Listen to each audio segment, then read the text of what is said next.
اللہم صلی علی سیدنا شفیعنا حبیبنا مولانا محمد وعلی آلہ وصحبہ اجمعین برحمتک یا ارحم الراحمین۔ دوستو، آج جو ہماری ٹیم کا جو سفر ہے وہ اس شہر کی طرف ہے جو کہ بہت مشہور ہوا، نہ کہ پاکستان بلکہ ہندوستان، افغانستان، بہت سے اور ممالک میں بھی۔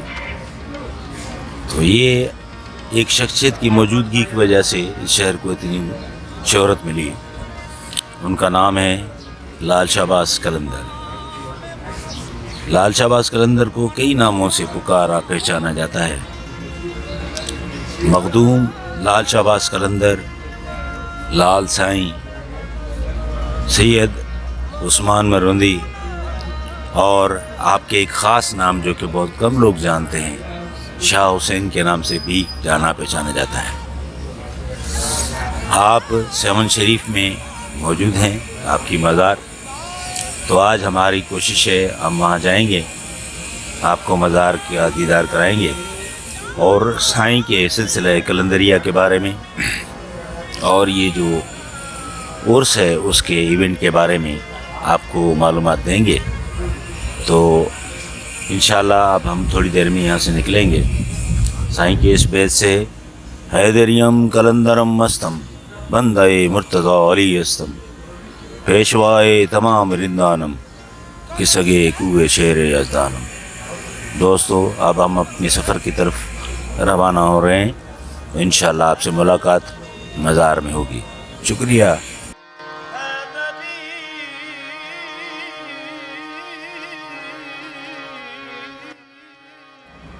حضرت عثمان مرندی المعروف حضرت لال شہباز قلندر بن سید ابراہیم کبیر بن سید شمس الدین بن نور شاہ بن سید محمود شاہ بن سید احمد شاہ بن سید ہادی شاہ بن محمد مہدی شاہ بن سید اسماعیل شاہ بن امام محمد تقی علیہ السلام بن امام جعفر صادق علیہ السلام سے ہوتا ہوا سیدنا امام حسین بن علی تک جا ملتا ہے۔ آپ کی پیدائش ایک مرند نامی گاؤں میں ہوئی جو کہ آذربائیجان میں ہے۔ حکیم فتح محمد سیوانی کے مطابق آپ کا اصل وطن مروند ہے جو کہ آذربائیجان اور تبریز کی طرف اقلیم 5ویں میں ہے۔ آپ کی جائے پیدائش کی طرح آپ کے سن ولادت میں بھی اختلاف ہے۔ بعض کتابوں میں 583 ہجری درج ہے، جبکہ تذکرہ صوفیہ سندھ میں 573 ہجری ہے۔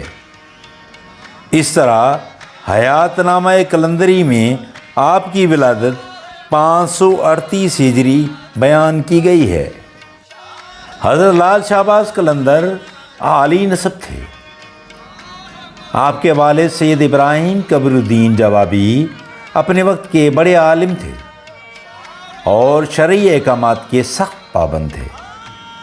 آپ کا لقب جوابی آپ کی ایک اہم خصوصیت کی وجہ سے مشہور ہوا، جو کہ آپ کو سیدنا امام حسین علیہ السلام کی طرف سے کی گئی درخواست کا جواب موصول ہوتا تھا۔